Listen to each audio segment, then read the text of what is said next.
നിരോധിത സംഘടനയായ PFIയുമായി ബന്ധപ്പെട്ട കള്ളപ്പണം വെളുപ്പിക്കൽ കേസിൽ SDPI ദേശീയ പ്രസിഡന്റ് MK ഫൈസിയെ അറസ്റ്റ് ചെയ്ത് എൻഫോഴ്സ്മെന്റ് ഡയറക്ടറേറ്റ്. കഴിഞ്ഞ ദിവസം രാത്രി ബംഗളൂരുവിൽ നിന്നാണ് ഫൈസിയെ ED കസ്റ്റഡിയിൽ എടുത്തത്. കള്ളപ്പണം വെളുപ്പിക്കൽ വിരുദ്ധ നിയമങ്ങൾ ലംഘിച്ച് സാമ്പത്തിക ഇടപാടുകൾ നടത്തി എന്ന് അന്വേഷണത്തിൽ കണ്ടെത്തിയതിനാലാണ് ഫൈസിയെ അറസ്റ്റ് ചെയ്തത്. തീവ്രവാദ പ്രവർത്തനങ്ങൾ പ്രോത്സാഹിപ്പിക്കുന്ന സംഘടനകളുടെ സാമ്പത്തിക സ്രോതസ് തകർക്കാനുള്ള ശ്രമത്തിന്റെ ഭാഗമായാണ് നടപടിയെന്ന് ED വൃത്തങ്ങൾ അറിയിച്ചു. കള്ളപ്പണം വെളുപ്പിക്കൽ നിരോധന നിയമപ്രകാരമാണ് ഫൈസിയെ കസ്റ്റഡിയിൽ എടുത്തത്. തിങ്കളാഴ്ച രാത്രി ദില്ലി അന്താരാഷ്ട്ര വിമാനത്താവളത്തിൽ നിന്ന് കള്ളപ്പണം വെളുപ്പിക്കൽ നിരോധന നിയമപ്രകാരം ഇയാളെ കസ്റ്റഡിയിലെടുത്തു എന്ന് ED വ്യക്തമാക്കി. ഫൈസി നിയമവിരുദ്ധമായി സാമ്പത്തിക ഇടപാടുകൾ നടത്തിയെന്നും കള്ളപ്പണം വെളുപ്പിക്കലിൽ ഇദ്ദേഹത്തിന് പങ്കുണ്ടെന്നും സമഗ്രമായ അന്വേഷണത്തിൽ കണ്ടെത്തിയതിനെ തുടർന്നാണ് അറസ്റ്റ് ചെയ്തത് എന്ന് ED വൃത്തങ്ങൾ അറിയിച്ചു. തീവ്രവാദ പ്രവർത്തനങ്ങൾ പ്രോത്സാഹിപ്പിക്കുന്നതായി സംശയിക്കുന്ന സംഘടനകളുമായി ബന്ധപ്പെട്ടാണ് ഫൈസി സാമ്പത്തിക ഇടപാടുകൾ നടത്തിയതെന്നും ഇത്തരം തീവ്രവാദ പ്രവർത്തനങ്ങൾ തടയുന്നതിന്റെ ഭാഗമാണ് അറസ്റ്റ് എന്നും ED കൂട്ടിച്ചേർത്തു. 2009 SDPI എന്ന പാർട്ടി സ്ഥാപിതമായത്. കേന്ദ്ര സർക്കാർ നിരോധിച്ച പോപ്പുലർ ഫ്രണ്ട് ഓഫ് ഇന്ത്യയുമായി SDPIക്ക് ബന്ധമുണ്ടെന്ന് നേരത്തെ ആരോപണം ഉയർന്നിരുന്നു. എന്നാൽ തങ്ങൾ സ്വതന്ത്ര സംഘടനയാണെന്നും PFIയുമായി ബന്ധമില്ല എന്നുമാണ് SDPI പലകുറി വ്യക്തമാക്കിയത്. വിദേശ ഫണ്ടിംഗ്, കള്ളപ്പണം വെളുപ്പിക്കൽ, തീവ്രവാദ പ്രവർത്തനങ്ങൾ ഉൾപ്പെടെയുള്ള കേസുകളിൽ രാജ്യത്തുടനീളം EDയും NIAയും റെയ്ഡ് നടത്തിയിരുന്നു. പോപ്പുലർ ഫ്രണ്ടിന്റെ മുതിർന്ന നേതാക്കളടക്കം 26 പേരാണ് അറസ്റ്റിലായിരുന്നത്. ഇവരുടെ സ്വത്തുക്കൾ കണ്ടുകെട്ടുകയും ചെയ്തിരുന്നു. നിയമവിരുദ്ധവും തീവ്രവാദപരവുമായ പ്രവർത്തനങ്ങൾ പ്രോത്സാഹിപ്പിക്കുന്നതായി സംശയിക്കുന്ന സംഘടനകളുമായി ബന്ധപ്പെട്ട സാമ്പത്തിക ശൃംഖലകൾ തകർക്കാനുള്ള വിശാലമായ ശ്രമത്തിന്റെ ഭാഗമായാണ് ഈ നടപടിയെന്ന് ED വൃത്തങ്ങൾ പറഞ്ഞു.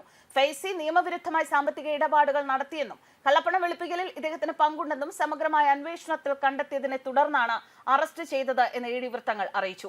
നേരത്തെ നിരോധിത ഭീകര സംഘടനയായ പോപ്പുലർ ഫ്രണ്ട് ഓഫ് ഇന്ത്യയുടെ 56.56 കോടി രൂപയുടെ സ്വത്തുക്കൾ ED കണ്ടുകെട്ടിയിരുന്നു. വിവിധ PFI ട്രസ്റ്റുകളുടെയും സ്ഥാപനങ്ങളുടെയും വ്യക്തികളുടെയും പേരിലുള്ള 35ഓളം സ്വത്തുക്കളാണ് കണ്ടുകെട്ടിയത്. രാജ്യത്തിനകത്തും പുറത്തും നിന്ന് അനധികൃതമായി ഫണ്ട് സ്വരൂപിച്ച് തീവ്രവാദ പ്രവർത്തനങ്ങൾ നടത്താനും സാമ്പത്തിക സഹായം നൽകാനും PFIയും അതിന്റെ അംഗങ്ങളും ഗൂഢാലോചന നടത്തിയെന്നും ED വ്യക്തമാക്കിയിരുന്നു. 35.43 കോടി രൂപ വിലമതിക്കുന്ന 19 സ്ഥാവര സ്വത്തുക്കളും 21.13 കോടി രൂപ വിലമതിക്കുന്ന 16 സ്ഥാവര സ്വത്തുക്കളും പിടിച്ചെടുത്തവയിൽ ഉൾപ്പെടുന്നതായി ED അറിയിച്ചു. കേരളം, കർണാടക, തമിഴ്നാട്, തെലങ്കാന, ഡൽഹി, രാജസ്ഥാൻ, മഹാരാഷ്ട്ര, ബീഹാർ, പശ്ചിമ ബംഗാൾ, അസം, ജമ്മു കാശ്മീർ, മണിപ്പൂർ തുടങ്ങിയ സംസ്ഥാനങ്ങളിലാണ് ഈ സ്വത്തുക്കൾ. ഇവ സംഘടനയുടെ വിവിധ നിയമവിരുദ്ധ പ്രവർത്തനങ്ങൾക്ക് ഉപയോഗിച്ചതായും ED വ്യക്തമാക്കി. ഗൾഫ് രാജ്യങ്ങളിൽ നിന്നും സംഘടന ധനസമാഹരണ പ്രവർത്തനങ്ങൾ നടത്തിയിരുന്നു. വ്യാജ ദാതാക്കളിൽ നിന്ന് പണം ശേഖരിച്ചിരുന്നു. അത് ഹവാലയായി ഇന്ത്യയിലേക്ക് കടത്തി തുടങ്ങിയ കണ്ടെത്തലും ED നടത്തിയിരുന്നു. PFIക്ക് 13,000-ലധികം സജീവ അംഗങ്ങൾ ഉണ്ടായിരുന്നുവെന്ന് എൻഫോഴ്സ്മെന്റ് ഡയറക്ടറേറ്റ് പറയുന്നു. Singapore, Saudi Arabia, Oman, Qatar, UAE തുടങ്ങിയ രാജ്യങ്ങളിലാണ് ഇവർ പ്രവർത്തിച്ചിരുന്നത്. പോപ്പുലർ ഫ്രണ്ടിന്റെ കണ്ടുകെട്ടിയ സ്വത്തുക്കളിൽ മലപ്പുറം മഞ്ചേരിയിലെ സത്യസരണി മതപരിവർത്തന കേന്ദ്രമെന്നും ED വ്യക്തമാക്കിയിരുന്നു. പോപ്പുലർ ഫ്രണ്ടുമായി ബന്ധപ്പെട്ട ട്രസ്റ്റുകൾ, കമ്പനികൾ, വ്യക്തികൾ എന്നിവരുടെ സ്ഥാവര ജംഗമ വസ്തുക്കളാണ് ED കണ്ടുകെട്ടിയത്. ED റിപ്പോർട്ട് പ്രകാരം പോപ്പുലർ ഫ്രണ്ടുമായി ബന്ധപ്പെട്ട് പ്രവർത്തിക്കുന്നതോ അവരുടെ സഹായം ലഭിച്ചതോ ആയ 25 ട്രസ്റ്റുകളും സ്ഥാപനങ്ങളും കേരളത്തിലുണ്ട്.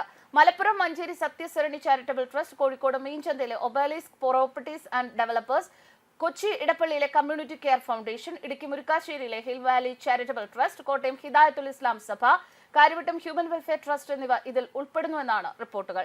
മഞ്ചേരിയിലെ സത്യസരണി വിദ്യാഭ്യാസ സ്ഥാപനം എന്ന പേരിൽ പ്രവർത്തിക്കുന്ന മതപരിവർത്തന കേന്ദ്രമാണെന്നും ED വ്യക്തമാക്കിയിരുന്നു. പോപ്പുലർ ഫ്രണ്ടിന്റെ പണത്തിന്റെ പ്രധാന സ്രോതസ് ഗൾഫ് രാജ്യങ്ങളാണ്. ഇവയുടെ ശരിയായ ഉറവിടം കണ്ടെത്തുക ബുദ്ധിമുട്ടാണെന്നും ED വ്യക്തമാക്കിയിരുന്നു. 2022 സെപ്റ്റംബറിലാണ് പോപ്പുലർ ഫ്രണ്ടിനെ രാജ്യത്ത് നിരോധിച്ചത്. News desk കർമ്മസ്.